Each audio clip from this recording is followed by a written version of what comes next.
basically you want your residents to be able to get insurance benefits, particularly if they be denied for a number of reasons.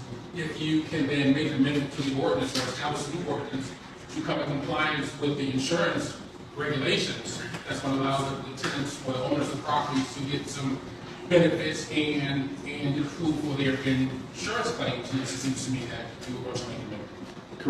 Correct me if I'm wrong. I was unaware that you have to live in a flood zone to get flood insurance. I believe you got a response to that? Or? If you live in floodplain, flood zone, then you have a mortgage, then you are You're required, right? I understand that, right? And so that's what I was about to say next. If we change it, it's going to require it. But I think currently, if they want to get flood insurance, they can. And if we change it and it's required, then people who don't want it is going to have to get it if they get a mortgage. I don't know that that's what we want. Well, the reason that we have the reason that we have our CRS rate, so people can save their insurance. The amount of savings that you came was against equal amount to like $316. The total of flood insurance and or sewer insurance, approximately like $245 or more or less. So, do we want to require that?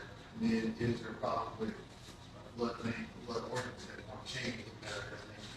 Is it $245 per year, Mayor, for these insurance policies? Is that what you're saying? Well, the question is, do we want to change that to meet, so residents are required, homeowners are required to do it, and then second, changing the designation to fit that.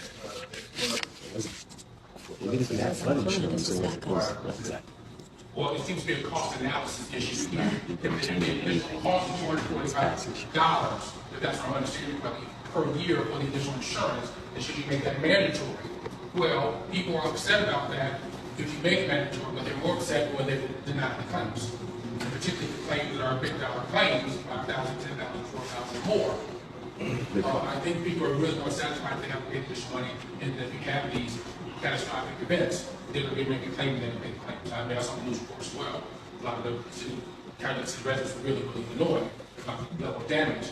And if these people could pay insurance with additional, whatever it is per year, 245, which costs what, $12,000 a month, whatever it may be. Will this affect the Patton, yeah, patiently. Just jump in, just say something. It was in the hall of roll calls.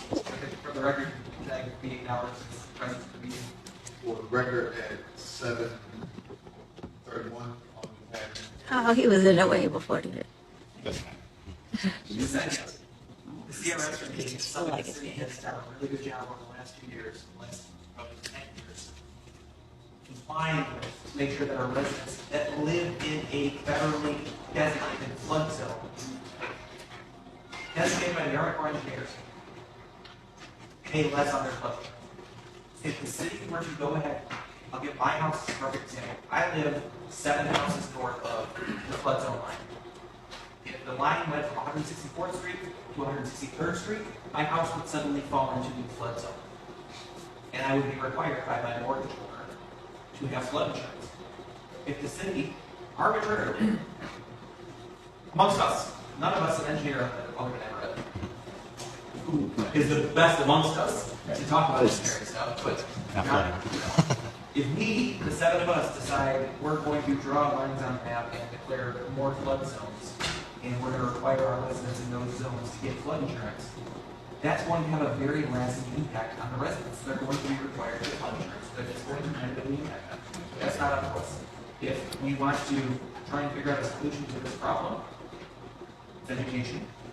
It's making sure the residents understand the insurance that they have versus the insurance that's available to them, and the insurance that's required based on relationship. I assume most residents have insurance that's required based on their mortgage policies.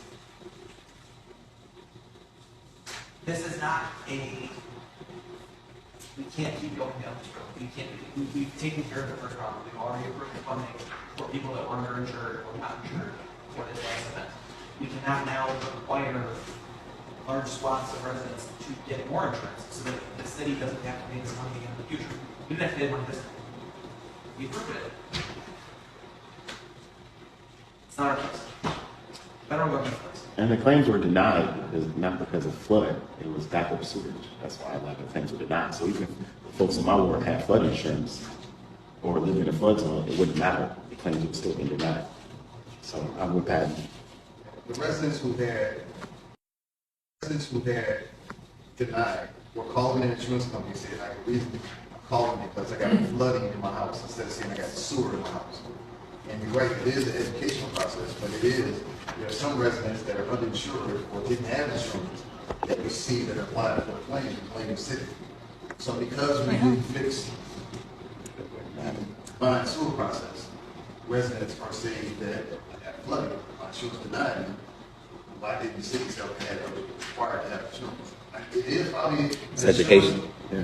It's education. Within the agent, but I mean, Yeah, it's not our job as a city to inform our residents of what insurance they need. Like, it's terrible as it sounds to say.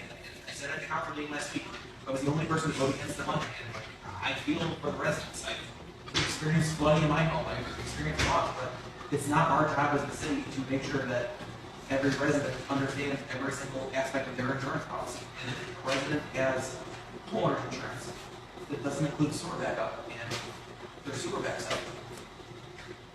It's terrible, and we've done our part to help them with this catastrophic event that we just had, right? Like, this is an event that hopefully we don't go through again. Like, the pictures that we get from the resident, especially off of the close border, hopefully that doesn't happen again, ever, or for a long time. But this is an experience that everybody can learn from. I think that having a conversation about the city going to the CPA, which again, the seven of us aren't engineers. There's not an engineer in the CPA. There's some more appeals that's qualified to have this conversation. Yeah, you got that Put right. flood insurance requirements on more residents. I disagree with you. You got the former alderman that's on there and the person. She's not an engineer. You're not going back and forth about this, who's on there, who's here. They aren't qualified to answer that. That is asking the city question be sent to the CPA to look at this matter and have local. No, They're they're not qualified. My conversation was they shouldn't even be sent. Oh, We aren't qualified, they are qualified. you said what you had to say. On the door, that question. And so, and my thought is, flooding is a lot different than sewer backups. Flood coverage, in most cases, covers homes when water pours in from the streets, not for sewer backup or toilet backup or, tub drain backup. Flood coverage covers homes when water comes pouring in through the windows or the doors. That was the case simply because sewer systems were overworked. But I do agree that we should make this decision. So tonight is just, should the sales council send questions to the CPA and return it to traffic? No discussion? No, I'm ready to say no. We don't have to take action. We don't vote. We just move on. I can't speak for everybody, but if somebody wants to make a motion, We don't have to take action. We just move on. yeah. But I don't think anybody wants to just move on. I'm not educated enough to be able to make a decision as it pertains to this. We don't know. I mean, somebody can tell me if this is that. Any of the floodway that So I- affect the property value. So Yes. yeah, we probably Yeah. have more discussion. And our city engineer at our meeting yesterday kind of defined how they determine properties to be in a flood zone. I forgot what he said, so never mind.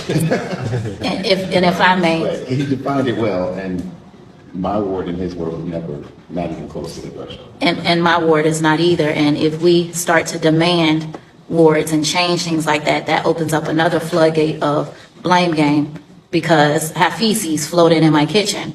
That's not flooding, that's sewer backup. And that is the insurance they needed to have. And I do agree with Alderman Patton, that is part of education. And we've had a meeting in my ward and explained to them, that sort of comes with home ownership. Making sure that you are insured. If you make changes to your home, like we made changes to our basement, we had to upgrade our insurance policy to cover any losses. And so I agree, Alderman Patton, that is, I wouldn't want to burden the residents with mandatory additions and policies. And I'm not qualified to make that